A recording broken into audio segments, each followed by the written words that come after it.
ফিল্মি কায়দায় এক ব্যক্তিকে গ্রেপ্তার করল পুলিশ। ঘটনাটি ঘটেছে পূর্ব বর্ধমান জেলা আদালতের সামনে।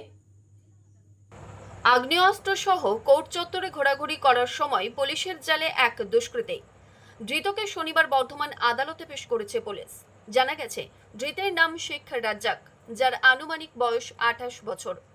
কলকাতার ট্যাংরা থানা এলাকার বাসিন্দা শেখ রাজ্জাক ধৃতের কাছ থেকে একটি 9mm পিস্তল, একটি মেশিন গান ও 3 রাউন্ড গুলি উদ্ধার করতে পেরেছে পুলিশ।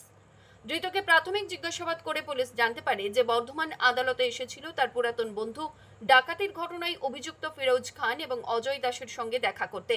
বর্তমানে বর্ধমান কেন্দ্রীয় সংশোধনাগারে বন্দী রয়েছেন তারা। শুক্রবার তাদের ডাকাতির কেসে আদালতে নিয়ে আসা হয়েছিল। ধৃত রাজ্জাক জানিয়েছেন তার যাবজ্জীবন সাজা হয়েছে, বর্তমানে সে জামিনে মুক্ত রয়েছে। ধৃতের বিরুদ্ধে অস্ত্র আইনের ধারায় মামলা রুজু করে শনিবার তাকে বর্ধমান আদালতে পেশ করে পুলিশ। গোপন সূত্রে খবর পেয়ে পুলিশ তাকে হাতে নাতে ধরে এদিন। পুলিশের বিশেষ বাহিনী আদালতের পাশে টাউন হল স্কুলের সামনে থেকেই তাকে গ্রেপ্তার করে বলে জানা গেছে।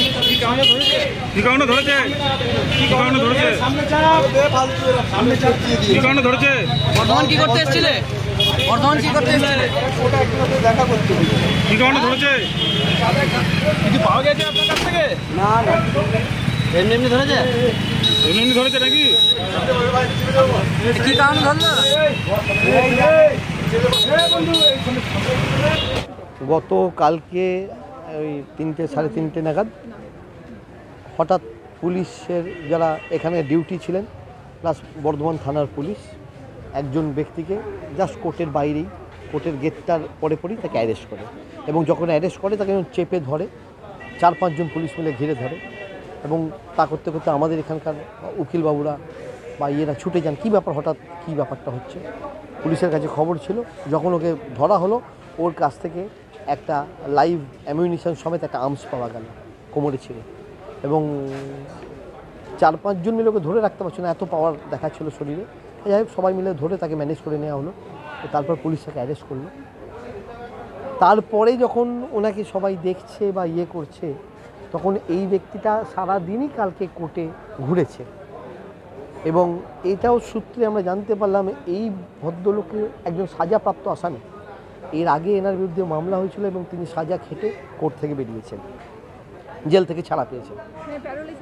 না, প্যারোলে নয়, মানে এক্সপায়ারি অফ টাইম, মানে ধরুন 6 বছরের সাজা হয়েছে, তার টাইম পিরিয়ড কমপ্লিট হয়ে গেছে, তারপর সে বেরিয়েছে। তো তারপরে সে বেরিয়েছে, এবং তারপরে যখন এখানে আসে এবং ওকে ধরা, এবার তো সবাইকার চক্ষু চরক গাছ। আমরা যখন সব খবর নিয়ে দিচ্ছি, এই ব্যক্তিকে কোর্টে অনেকেই দেখেছে, সারাদিন কোর্ট চত্বরে ঘুরেছে, হ্যাঁ, এবং বিভিন্ন কোর্ট রুমেও প্রবেশ করেছে, যেমন সাধারণ মানুষরা যায়। এই জায়গাটাই আমাদের কাছে, আমরা অত্যন্ত আতঙ্কিত এবং নিরাপত্তার অভাব বোধ করছি।